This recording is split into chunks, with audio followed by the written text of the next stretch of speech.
قال نعم، ولولا منزلتي منه ما شهدت من الصغر. فأتى العلم الذي عند ذلك كثير ابن سلتي فصلى ثم كتب ولم يذكر أذانا ولا إقامة، ثم أمر بالصدقة فجعل النساء يشرن إلى آذانهن وحلوقهن، فأمر بلالا فأتاهن ثم رجع إلى النبي صلى الله عليه وسلم. وبه قال حدثنا أبو نعيم قال حدثنا سفيان عن عبد الله بن دينار عن ابن عمر أن النبي صلى الله عليه وسلم كان يأتي قباء ماشيا وراكبا. وبه قال حدثنا عبيد بن إسماعيل قال حدثنا أبو أسامة عن هشام عن أبيه عن عائشة قالت لعبد الله بن زبير ادفني مع صواحبه ولا تدفني مع النبي صلى الله عليه وسلم في البيت فإني أكره أن أزكى.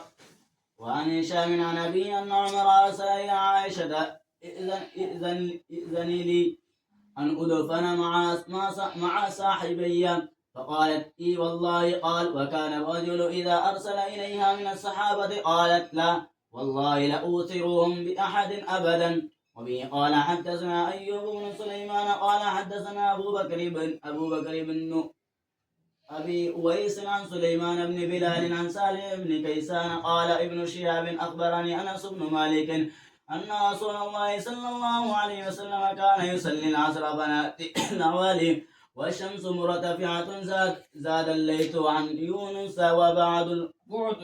وبعد العوالي 4 أميال أو 3. وبه قال حدثني عمرو بن زرارة قال حدثنا القاسم بن مالك عن الجعيدي قال سمعت سائب بن يزيد يقول كان الساعة على عهد النبي صلى الله عليه وسلم مدا وثلثا بمدكم اليوم وقد زيد فيه. سمع القاسم بن مالك الجعيدي. وبه قال حدثنا عبد الله بن مسلمة عن مالك عن إسحاق بن عبد الله بن أبي طلحة عن أنس بن مالك أن رسول الله صلى الله عليه وسلم قال اللهم بارك لهم في مكيالهم وبارك لهم في ساعهم ومدهم يعني أهل المدينة.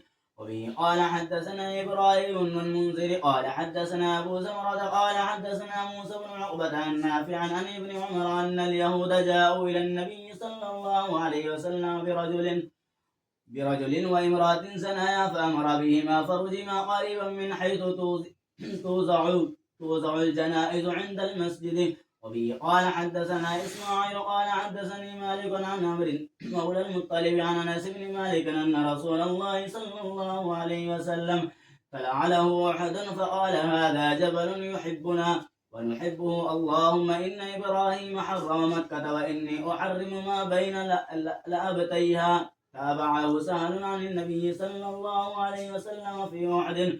وبه قال حدثنا ابن أبي مريم قال حدثنا أبو غسان قال حدثني أبو عازم عن سهل أنه كان بين جدار المسجد